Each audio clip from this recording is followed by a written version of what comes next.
Hi guys! So right now, around the world, millions of people are rethinking how they want to live their lives and how to create a better work-life balance for themselves.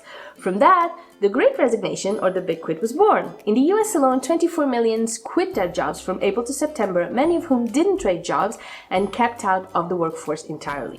Germany, Japan, and many other wealthy countries are seeing it too. To say it has all been brought up by the pandemic is an oversimplification. This movement has been growing for much longer than that because people are earning less and less, and housing and education prices have been on the rise. Wage poverty has hit the younger generations more than ever, and starting a life, not to mention a financially stable life, is a practically impossible thing to do. And a big part of the Chinese youth is going a step further. Here's the deal. Lie flat, or Tang Ping, is a Chinese movement that has grown among the Chinese Generation Z and younger millennials as well, and it essentially means people are doing the bare minimums when it comes to work and life. They are striving for nothing more than what is absolutely essential for one's survival. And as you may imagine, it is stirring up some real controversy in the hyper-competitive, work-driven Chinese society, and even the Chinese president has condemned it. See what I did there to keep saying his name? Chinese is not my thing. A generation ago, the Chinese idea of success was to work hard, to get married and have children. And the harsh authoritarian policies were seen as a trade-off for offering better life conditions for millions of people. But now, people are working longer than ever, and housing prices are becoming higher than what they earn for all their hard work, which means the younger generations fear that for the first time ever, their generation will be worse off than their parents. Which means they are just refusing to play the 996 work schedule game anymore. 996 meaning working from 9 a.m. to 9 p.m. 6 days a week, and are silently rebelling. But this isn't something that is happening all the way back in China, is it? It's something that young people are struggling with worldwide. Tell me, do you identify with this struggle? Are you one of the many who struggle to make ends meet and create a life for yourself?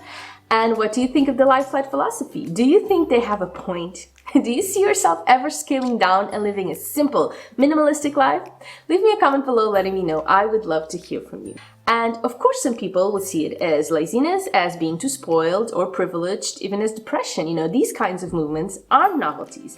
None of it is new, but it can become powerful enough to change how things are done, like the Great Resignation is doing right now, because people are just fed up. They are overwhelmed, exhausted, or simply burned out. They do not want to live for work anymore. They don't want to dedicate their lives to their work for someone else's profit and are simply giving up, particularly when the money they make isn't even enough to pay the bills. So I guess we could say that the lie flat movement and the Great Resignation are two peas in a pod, because there is definitely a big part of quitters that are part of the Great Resignation that are doing it because they are rethinking their priorities in life and downsizing their material needs in order to work less and have a better life-work balance, or not at all. And those, I think, get the baddest rap, because everyone understands people trading up to earn more money or to be more successful, but fewer understand the need to live life to the fullest and not work as hard.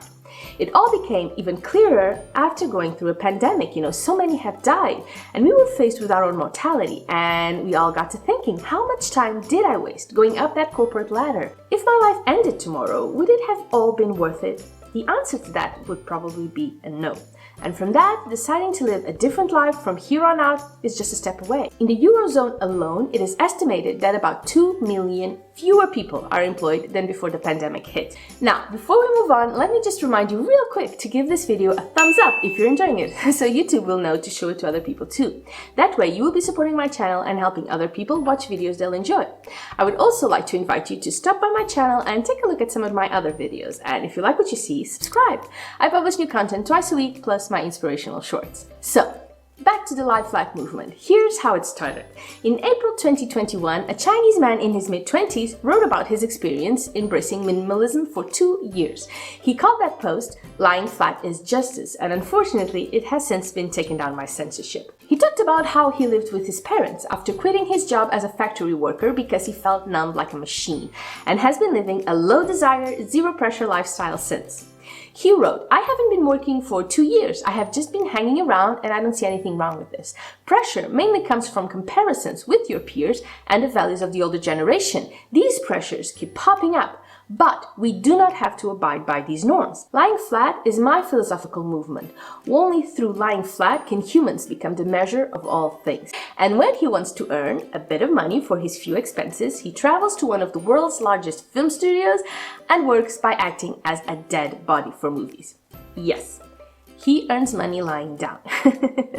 That started the fire and the movement was born. Later, he went on to say, when I say lying flat, I don't mean just lying down every day and don't do anything. Lying flat is a state of mind. That is, I feel that many things are just not worth my attention or energy. Still not saying his name though.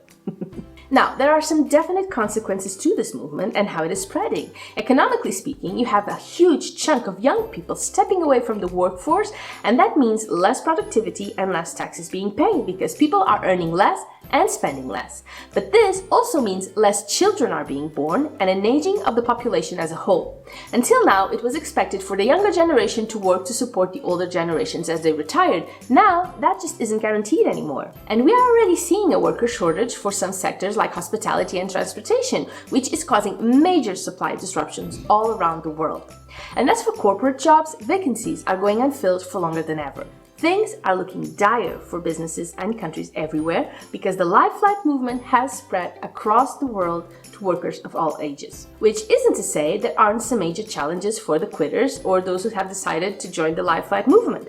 First off, we need to consider that as employers fill the vacancies and employees play hardball and demand better working conditions and wages, odds are everything will just get more expensive because that extra money has to come from somewhere, right? A lot of things we buy these days are made in China because labor is cheaper there.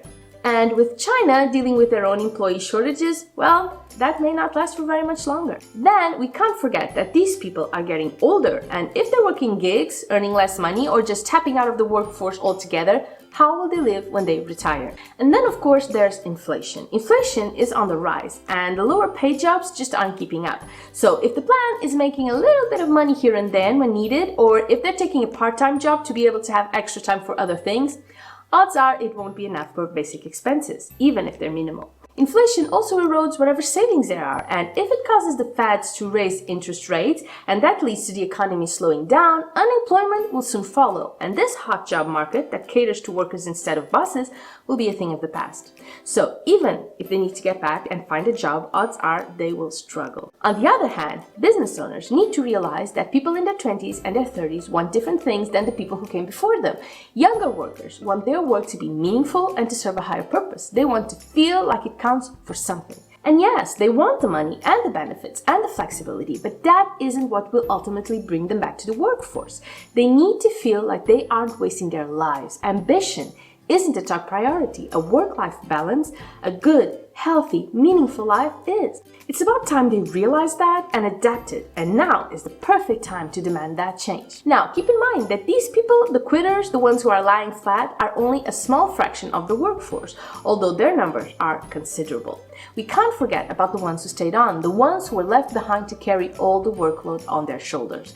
And if you want to know more about them, then I suggest you watch this video about the working dead and how they can improve their lives too. And if after that you still want to know more on the subject, watch the entire Great Resignation series to get caught up to what's happening. That is it for me today, and I will see you over there. Bye bye!